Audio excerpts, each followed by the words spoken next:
Hello and welcome back to another episode of the Freelancers Tea Break, the short and sweet podcast you can enjoy whilst you're making a cuppa.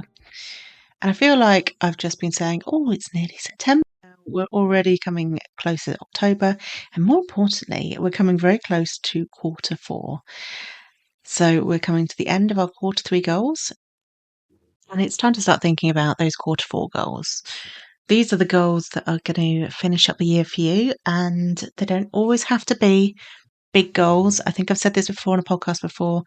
Stop making all your goals big, massive, scary goals. Sometimes your goals can be simple, sometimes they can be habits. They don't have to be big and scary. But I wanted to share some things that might be useful to think about when you are thinking about your quarter four goals. So the first thing is, and this is really the starting point, where do you want to be at the end of December with your business and with your life? What do you want to have happened?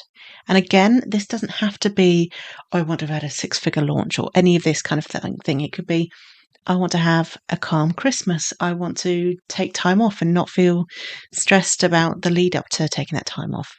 They don't have to be big goals, but it is useful to have an idea of where you want to be at the end of the year.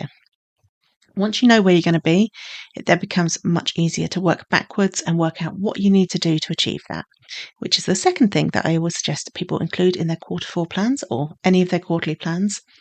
What tasks do you need to do each week to achieve that?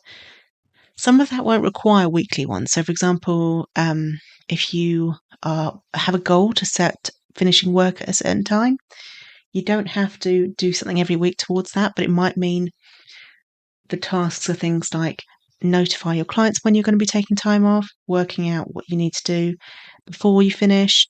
Do you, during that time off, work ahead of time and schedule things in, or are you going to catch up afterwards, or just accept that that's the lost income there? So have a think about those sorts of things. So it's really important with any of your goals to break it down into what tasks and what practical steps you'll need to take. The third thing, and this is the thing that lots of people forget to do, is think about what reward will you allocate for each achieved goal. Again, does not have to be a big thing, but it's really good to have a reward or something that makes you stop and really soak in the moment of achieving that goal. If you constantly achieve goals and then move on to the next one and move on to the next one, and you never take the moment and the time to accept that you've achieved it and really let it settle in, you never get full satisfaction from achieving that goal. So it's really important that you do that. And it doesn't even have to cost anything. It could be time with family or friends. It could be finishing early one day. It doesn't have to be designer bags, or actually for me it's notebooks and books in general. That's usually my one. The next one I want you to think about is, what support do you need to achieve these goals? And that could be support from a person, or it could be support from automations or tools that make your life easier. What would make it simpler and easier for you to achieve those goals? And what support do you need to get in place to do that? And then finally, what date? So I mentioned this near the start, but it's really important to think about at the end of the year, when do you want to finish by? Because so often I see people get to sort of mid-December and realise they have no idea when they're going to finish, and they haven't told their clients when they're going to finish, and it all feels very panicky. So if you can, take the time now to plan time off.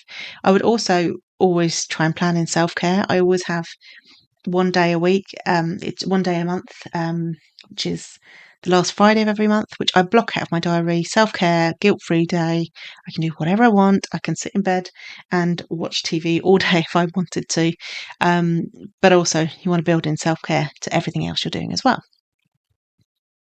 So those are all quite simple things. There's nothing magic there. There's nothing game-changing, but to have that structure, and I'm going to go just through them again, the deciding where you want to be at the end of December, what tasks you'll need to do with that, what reward will there be for achieving it, what support do you need, and what date, or when do you want to take time off, will all help you plan things out, so you'll feel much more organised and like these are goals that you would actually achieve, and that you will hopefully be celebrating by the end of the year. If you want any more support on this kind of thing, I have lots of coaching packages that help lots of my clients achieve their goals, whether it's helping them create the goals in the first place or working out where they want to be in their business or how to grow their business, but also lots around the accountability side. So, my Voxer accountability sessions where we check in twice a week to see how you're getting on. These are all packages that I have on my website, freelancelifestyle.co.uk. And there are lots of other ways as well. There's some courses on there about goal setting that go into this in a lot more detail there. So I would love to know if you have already got some quarter four goals in mind. Do let me know. Come and join me in the Facebook group, The Freelance Lifestylers, or come find me on Instagram and tell me what it is. And I will celebrate with you when you achieve it. I hope you have a wonderful freelance week.